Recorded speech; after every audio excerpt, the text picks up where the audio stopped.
Good morning everyone. समस्त को मु भी शिक्षक हेबी यूट्यूब चैनल दे बहुत बहुत स्वागत एवं अभिनंदन। आशा करुच्ची आपण मैंने समस्ते भलरे अछंती।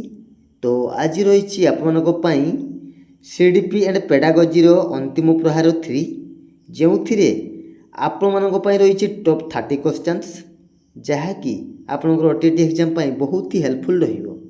तो लर्नर्स जो मैंने चैनल प्रथम थर पर विजिट करुँच से मैंने चैनल टी को सब्सक्राइब करके बेल आइकन को प्रेस करदे जहाँफल आग को आसुवा प्रत्येक वीडियो नोटिफिकेशन सर्वप्रथम आपण पाक पहुँच। ठीक अच्छे। आउ मु भी शिक्षक भी व्हाट्सएप ग्रुप और टेलीग्राम ग्रुप रे डेली फ्री ऑफ कॉस्ट रे मॉक टेस्ट चलुची। जो मैंने free of cost mock test देवाई इच्छुक से मैंने ए वीडियो डिस्क्रिप्शन दिया लिंक पर क्लिक करके उभय व्हाट्सएप ग्रुप और टेलीग्राम ग्रुप रे जॉइन हो फ्री ऑफ कॉस्ट रे मॉक टेस्ट देवार सुजोग पाइपर। ठीक अच्छे। तो चलतु आउ डेर न करके क्लास टी आरंभ करवा। देखंतु प्रथम प्रश्न, कहलर क्यों शिक्षण तत्व सहित संपर्कित? कहलर क्यों शिक्षण तत्व सहित संपर्कित? ठीक अच्छे। तो ऑप्शन ए प्रयत्न प्रमाद, ऑप्शन बी अंतर्दृष्टि, ऑप्शन सी यांत्रिक अनुबंध, ऑप्शन डी सापेक्ष प्रतिवर्त। कौन राइट आंसर? प्रयत्न प्रमाद है। प्रयत्न प्रमाद ट्रायल एंड एरर थ्योरी किए देते?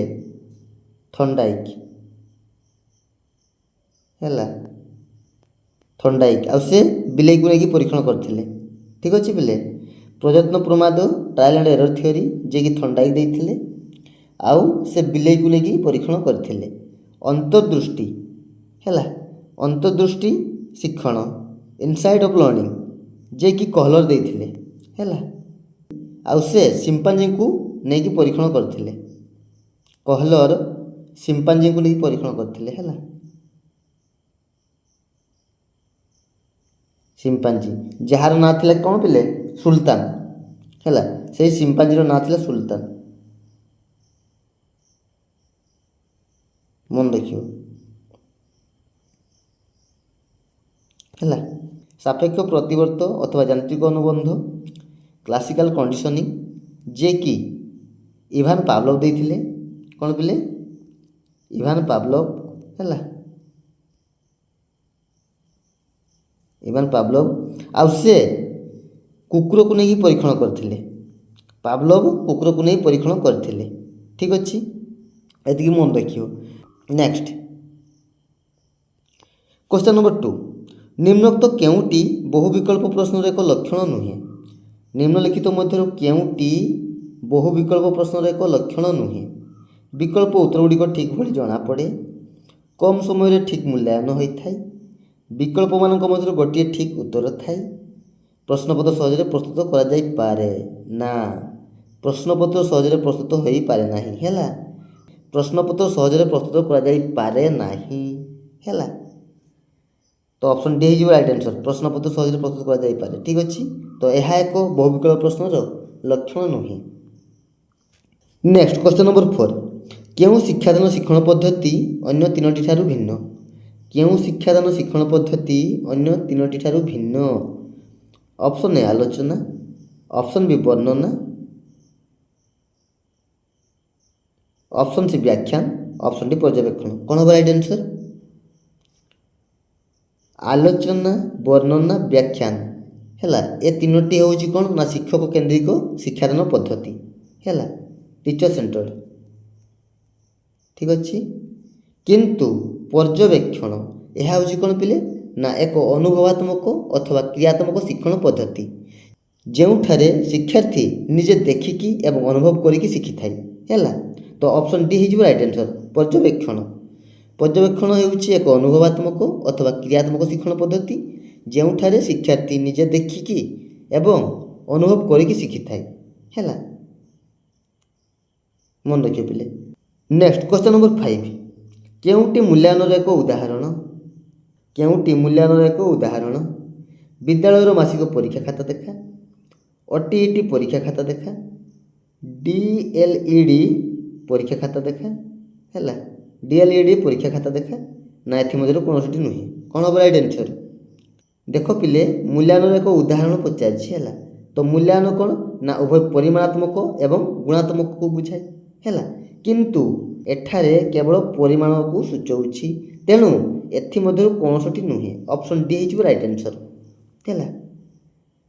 नेक्स्ट क्वेश्चन नंबर 6 केउटी उत्तम परीक्षण एक लक्षण नुहे केउटी उत्तम परीक्षण एक लक्षण नुहे विश्वसनीयता वैधता व्यक्तिनिष्ठता उपादेयता कौन हम राइट आंसर केउटी उत्तम परीक्षण एक लक्षण नुहे ऑप्शन सी व्यक्तिनिष्ठता है यह एक उत्तम परीक्षण लक्षण नुहे विश्वसनीयता वैधता उपादेयता ए समस्त गोटे कौन पिले ना उत्तम परीक्षण एक लक्षण किंतु व्यक्तिनिष्ठता यह एक उत्तम परीक्षण लक्षण नुहे। नेक्स्ट क्वेश्चन नंबर 7 साधारणतः जड़े अष्टम श्रेणी छात्र विकास धारार केउं पर्यायर पहुँची थाए साधारणतः जड़े अष्टम श्रेणी छात्र विकास धारार केउं पर्यायर पहुँची थाए आद्य बाल्यावस्था प्रांत बाल्यावस्था प्राक कैशोर अवस्था ना कैशोर अवस्था कौन हम राइट आंसर ऑप्शन सी प्राक कैशोर अवस्था है ऑप्शन सी हो राइट आंसर प्राक कैशोर अवस्था। नेक्स्ट क्वेश्चन नंबर 8 शिक्षकों द्वारा प्रस्तुत पाठटिकार कौन न थाए शिक्षकों द्वारा प्रस्तुत पाठटिकार कौन न थाए पिले शिक्षण प्रसंग मूल्यायन प्रश्नावली पाठ्य विषय वस्तु संक्षिप्त विवरणी ना शिक्षण शिक्षादान सामग्री कौन हम right answer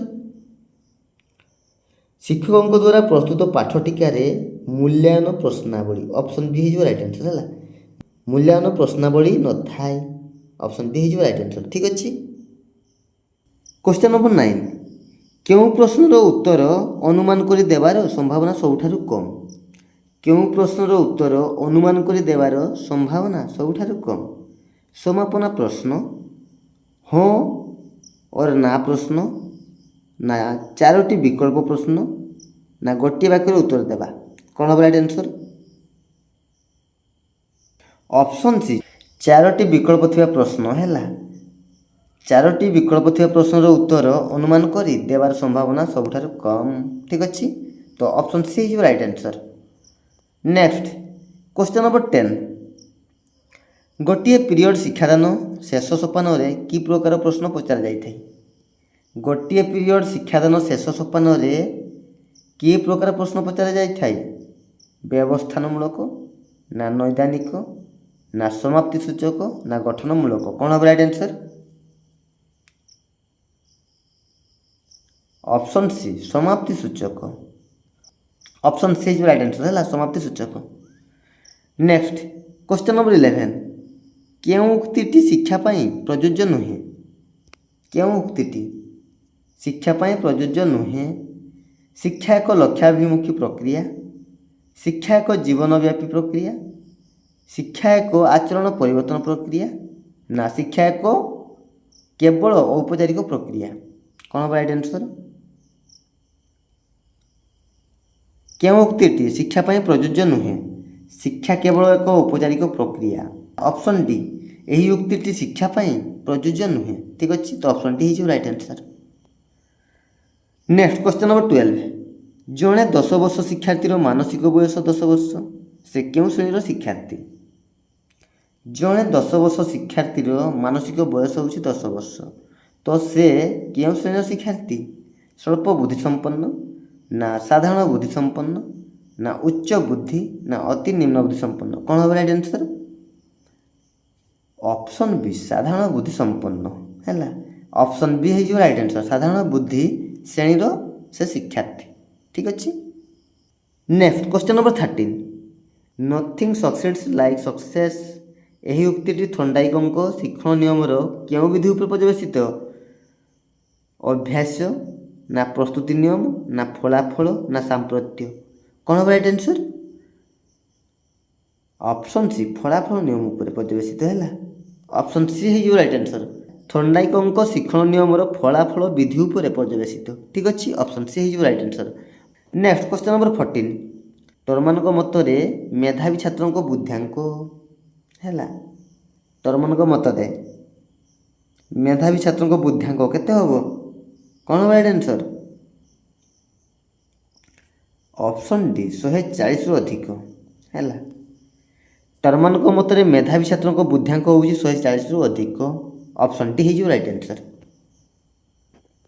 next question number 15 आदिवासी पिलामानंकर भाषागत समस्या दूर करने पाई शिक्षादान समय शिक्षक क्यों भाषा व्यवहार करने उचित। आदिवासी पिलामानंकर भाषागत समस्या दूर करने पाई शिक्षादान समय शिक्षक क्यों भाषा व्यवहार करने उचित। पिलामानंक कथित भाषा ना मानक भाषा ना पुस्तक भाषा ना उभय पुस्तक और कथित भाषा कौन राइट आंसर। कौ भाषा व्यवहार करने उचित। ऑप्शन डी उभय पुस्तक और कथित भाषा है। ऑप्शन डी हो राइट आंसर। आदिवासी पिलामानंकर भाषागत समस्या दूर करने पाई शिक्षादान समय शिक्षक उभय पुस्तक और कथित भाषा व्यवहार करने उचित। ठीक अच्छे तो ऑप्शन डी हो right answer. Next question number 16 शिशुर मानसिक स्वास्थ्य क्या द्वारा प्रभावित होता है। शिशुर मानसिक स्वास्थ्य क्या द्वारा प्रभावित होता है पिले। पितामातांकर अभिलाष द्वारा ना शिक्षकों व्यवहार द्वारा ना सहपाठी मानकर व्यवहार द्वारा ना ए समस्त द्वारा कौन हम राइट आंसर। शिशुर मानसिक स्वास्थ्य पितामातांकर अभिलाष द्वारा शिक्षकों व्यवहार द्वारा सहपाठी मानकर व्यवहार द्वारा है ए समस्त ऑप्शन डी हो राइट आंसर। ठीक अच्छे ए समस्त द्वारा प्रभावित होता है। पितामातांकर अभिलाष शिक्षकों व्यवहार एवं सहपाठी मानकर व्यवहार द्वारा शिशुर मानसिक स्वास्थ्य प्रभावित होता है। तेणु ऑप्शन डी ए समस्त है। ऑप्शन डी हो राइट आंसर ए समस्त। नेक्स्ट क्वेश्चन नंबर 17 अंतर्निवेशी शिक्षा कौन। अंतर्निवेशी शिक्षा कौन बोले कौन राइट आंसर। ऑप्शन बी समस्त गोष्ठी शिक्षार्थी को एकत्र करी सेमानक आवश्यकता अनुजाई शिक्षा देवा होउची अंतर्निवेशी शिक्षा है। ऑप्शन बी हो राइट आंसर। समस्त गोष्ठी शिक्षार्थी को एकत्र करी सेमानक आवश्यकता अनुजाई शिक्षा देवा होउची अंतर्निवेशी शिक्षा। ठीक अच्छे नेक्स्ट क्वेश्चन नंबर 18 निम्नलिखित मध्यरु केउटी भूल। निम्नलिखित मध्यरु केउटी भूल विकास एक जीवनव्यापी प्रक्रिया ना विकास सर्वदा समान भाव में घटी थाए ना विकास व्यक्तिकेन्द्रिक अटे ना परिपक्वन रे विकासर अंत घटे ना कौन हम राइट आंसर। ऑप्शन बी विकास सर्वदा समान भाव में घटी थाए यही उक्ति भूल अच्छी है कहीं विकास सर्वदा समान भाव में घटी न थाए। ठीक अच्छे तो मन रखे पिले तो ऑप्शन बी हो राइट आंसर। ठीक अच्छे नेक्स्ट क्वेश्चन नंबर 19 केउटी अभ्यास विधि एक उपविधि नुहे। केउटी पिले अभ्यास विधि एक उपविधि नुहे प्रवृत्ति विधि उपयोग विधि अनुपयोग विधि ना सांप्रत्य विधि कौन हम राइट आंसर। क्यों विधिटी अभ्यास विधि एक उपविधि नुहे। ऑप्शन ए प्रवृत्ति विधि है। ऑप्शन ए हो राइट आंसर प्रवृत्ति विधि अभ्यास विधि एक उपविधि नुहे है। मन रखियो नेक्स्ट क्वेश्चन नंबर 20 आवेग सृष्टिर कारण कौन पिले। आवेग सृष्टिर कारण होउची अभ्यास ना सहजात प्रवृत्ति ना शारीरिक विकास ना धारणार अवतारणा कौन हम राइट आंसर। आवेग सृष्टिर कारण होउची ऑप्शन बी सहजात प्रवृत्ति। ऑप्शन बी हो राइट आंसर सहजात प्रवृत्ति है। आवेग सृष्टिर कारण होउची सहजात प्रवृत्ति मन रखियो। नेक्स्ट क्वेश्चन नंबर 21 केउटी प्रक्षेपित शिक्षण सामग्री नुहे। केउटी प्रक्षेपित शिक्षण सामग्री नुहे स्लाइड प्रोजेक्टर ना कलापट्टा ना ओवरहेड प्रोजेक्टर ना एपिडोस्कोप कौन हम राइट आंसर। केउटी एक प्रक्षेपित शिक्षण सामग्री नुहे। ऑप्शन बी कलापट्टा है। ऑप्शन बी हो राइट आंसर कलापट्टा। नेक्स्ट क्वेश्चन नंबर 22 केउटी केंद्रीय पाठ्यक्रम एक उपादान नुहे। କେଉଁଟି କେନ୍ଦ୍ରୀୟ ପାଠ୍ୟକ୍ରମର ଏକ ଉପାଦାନ ନୁହେଁ ବୋଲି ପଚାରିଛି ହେଲା। ଅପସନ୍ ଏ ସାମ୍ବିଧାନିକ କର୍ତ୍ତବ୍ୟବୋଧ, ଅପସନ୍ ବି ବିଦେଶର ସଂସ୍କୃତି ଓ ପରମ୍ପରା ଅଧ୍ୟୟନ, ଅପସନ୍ ସି ପରିବେଶର ସୁରକ୍ଷା, ଅପସନ୍ ଡି ବୈଜ୍ଞାନିକ ମନୋଭାବ।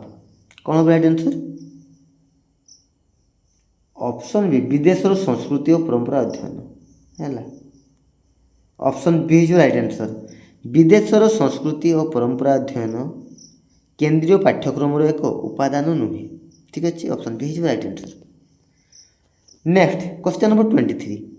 ପଛୁଆ ଓ ପ୍ରଖର ଓ ବିକଶିତ ପିଲାମାନଙ୍କର ବୁଦ୍ଧିଆଙ୍କ ସାଧାରଣତଃ କେତେ?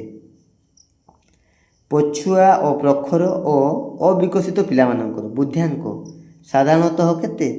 60ରୁ 70, ନା 70ରୁ 90, ନା 90ରୁ 100, ନା 100ରୁ 120? କ'ଣ ହେବ ରାଇଟ୍ ଆନ୍ସର୍? ଅପସନ୍ ବି 70ରୁ 90 ହେଲା। ପଛୁଆ ଓ ପ୍ରଖର ଓ ଅବିକଶିତ ପିଲାମାନଙ୍କର ବୁଦ୍ଧିଆଙ୍କ ସାଧାରଣତଃ 70ରୁ 90 ଭିତରେ ହେଲା। ଅପସନ୍ ବି ହେଇଯିବ right answer. Next question number 24। କାହା ମତରେ ଯୋଗ ହେଉଛି ଦିବ୍ୟ ସତ୍ତା ସହିତ ବ୍ୟକ୍ତି ସତ୍ତାର ପରିଚୟ ପ୍ରତିଷ୍ଠା?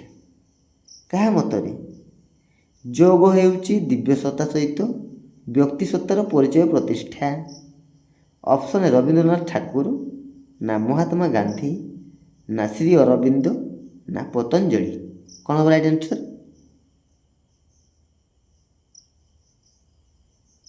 ଅପସନ୍ ସି ଶ୍ରୀ ଅରବିନ୍ଦ ହେଲା। ଅପସନ୍ ସି ହେଇଯିବ ରାଇଟ୍ ଆନ୍ସର୍, ଶ୍ରୀ ଅରବିନ୍ଦ। ମନେ ରଖିବ। Next question number 25। କେଉଁଟି ପାଠ୍ୟକ୍ରମର ଏକ ପ୍ରକାର ନୁହେଁ? କେଉଁଟି ପାଠ୍ୟକ୍ରମର ଏକ ପ୍ରକାର ନୁହେଁ ହେଲା? ଶିଶୁ କୈନ୍ଦ୍ରିକ, ଅଭିଜ୍ଞତା ଭିତ୍ତିକ, ଅଞ୍ଚଳ ଭିତ୍ତିକ, ନା କର୍ମ କୈନ୍ଦ୍ରିକ? କ'ଣ ହେବ ରାଇଟ୍ ଆନ୍ସର୍? କେଉଁଟି ପିଲେ ପାଠ୍ୟକ୍ରମର ଏକ ପ୍ରକାର ନୁହେଁ? ଅପସନ୍ ଡି କର୍ମ କୈନ୍ଦ୍ରିକ ହେଲା। ଅପସନ୍ ଡି ହେଇଯିବ ରାଇଟ୍ ଆନ୍ସର୍, କର୍ମ କୈନ୍ଦ୍ରିକ। ଏହା ଏକ ପାଠ୍ୟକ୍ରମର ପ୍ରକାର ନୁହେଁ। ଠିକ୍ ଅଛି। Next question number 26। ବ୍ୟକ୍ତିଗତ ଦକ୍ଷତାକୁ ସର୍ବଦା ସମାନ ଓ ନିର୍ଭୁଲ ଭାବେ ମାପିପାରୁଥିବା ପରୀକ୍ଷଣର ଗୁଣକୁ କ'ଣ କୁହାଯାଏ? ବ୍ୟକ୍ତିଗତ ଦକ୍ଷତାକୁ ସର୍ବଦା ସମାନ ଓ ନିର୍ଭୁଲ ଭାବେ ମାପିପାରୁଥିବା ପରୀକ୍ଷଣର ଗୁଣକୁ କ'ଣ କୁହାଯାଏ? ବୈଧତା, ବିଶ୍ୱସନୀୟତା, ବସ୍ତୁନିଷ୍ଠତା, ନା ଲକ୍ଷ୍ୟ କୈନ୍ଦ୍ରିକ? କ'ଣ ହେବ ରାଇଟ୍ ଆନ୍ସର୍? ଅପସନ୍ ବି ବିଶ୍ୱସନୀୟତା ହେଲା।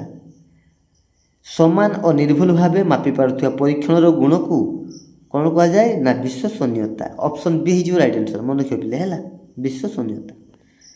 Next question number 27। କେଉଁଟି କୈଶୋର ଅବସ୍ଥାର ଏକ ସାମାଜିକ ପରିବର୍ତ୍ତନ ଅନ୍ତର୍ଭୁକ୍ତ? କେଉଁଟି କୈଶୋର ଅବସ୍ଥାର ଏକ ସାମାଜିକ ପରିବର୍ତ୍ତନ ଅନ୍ତର୍ଭୁକ୍ତ? ଭୟ ଓ ଲାଜ, ବୟସ୍କମାନଙ୍କ ପରି ବ୍ୟବହାର, ଚଞ୍ଚଳତା, ନା କଳ୍ପନା କରିବା? କ'ଣ ହେବ ରାଇଟ୍ ଆନ୍ସର୍? ବୟସ୍କମାନଙ୍କ ପରି ବ୍ୟବହାର କରିବା। ଅପସନ୍ ବି ହେଲା। ବୟସ୍କମାନଙ୍କ ପରି ବ୍ୟବହାର କରିବା ଏହା ହେଉଛି କୈଶୋର ଅବସ୍ଥାର ଏକ ସାମାଜିକ ପରିବର୍ତ୍ତନ ଅନ୍ତର୍ଭୁକ୍ତ। ଅପସନ୍ ବି ହେଇଯିବ ରାଇଟ୍ ଆନ୍ସର୍। ଠିକ୍ ଅଛି। Next question number 28। କେଉଁ ବୟସରେ ଶିଶୁ ନିଜର ସହପାଠୀ ଦଳରେ ଏକ ସକ୍ରିୟ ସଦସ୍ୟ ହେବା ଆରମ୍ଭ କରେ ଓ ଅଭିଭାବକଙ୍କ ଠାରୁ ସ୍ୱାଧୀନ ହେବାକୁ ଚେଷ୍ଟା କରିଥାଏ? କେଉଁ ବୟସରେ ଶିଶୁ ନିଜର ସହପାଠୀ ଦଳରେ ଏକ ସକ୍ରିୟ ସଦସ୍ୟ ହେବା ଆରମ୍ଭ କରେ ଏବଂ ଅଭିଭାବକଙ୍କ ଠାରୁ ସ୍ୱାଧୀନ ହେବାକୁ ଚେଷ୍ଟା କରିଥାଏ? କ'ଣ ହେବ ରାଇଟ୍ ଆନ୍ସର୍? ଅପସନ୍ ସି 11ରୁ 12 ବର୍ଷ ବୟସ ଶିଶୁ ହେଲା। 11ରୁ 12 ବର୍ଷ ବୟସର ଶିଶୁ ନିଜର ସହପାଠୀ ଦଳରେ ଏକ ସକ୍ରିୟ ସଦସ୍ୟ ହେବା ଆରମ୍ଭ କରିଥାଏ ଏବଂ ଅଭିଭାବକଙ୍କ ଠାରୁ ସ୍ୱାଧୀନ ହେବାକୁ ଚେଷ୍ଟା କରିଥାଏ ହେଲା। ତ ଅପସନ୍ ସି ହେଇଯିବ ରାଇଟ୍ ଆନ୍ସର୍। ଠିକ୍ ଅଛି। Next question number 29।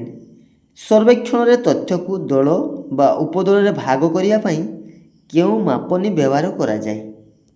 ସର୍ବେକ୍ଷଣରେ ତଥ୍ୟକୁ ଦଳ ବା ଉପଦଳରେ ଭାଗ କରିବା ପାଇଁ କେଉଁ ମାପନୀ ବ୍ୟବହାର କରାଯାଏ? ସଂଖ୍ୟା କ୍ରମିକ, ନା ନାମାଙ୍କ, ନା ଅନ୍ତରାଳ, ନା ଅନୁପାତିକ? କ'ଣ ହେବ ରାଇଟ୍ ଆନ୍ସର୍? କ'ଣ ହେବ ରାଇଟ୍ ଆନ୍ସର୍? ଅପସନ୍ ବି ନାମାଙ୍କ ହେଲା। ସର୍ବେକ୍ଷଣରେ ତଥ୍ୟକୁ ଦଳ ବା ଉପଦଳରେ ଭାଗ କରିବା ପାଇଁ ଯେଉଁ ମାପନୀ ବ୍ୟବହାର କରାଯାଏ ତାହାକୁ ନାମାଙ୍କ ବୋଲି କୁହାଯାଏ। ଅପସନ୍ ବି ହେଇଯିବ right answer. Next question number 30 ଦେଖ ପିଲେ ଶେଷ ପ୍ରଶ୍ନ। ଅନ୍ତର୍ନିହିତ ସ୍ଥିରତା କିପରି ମପାଯାଇପାରିବ?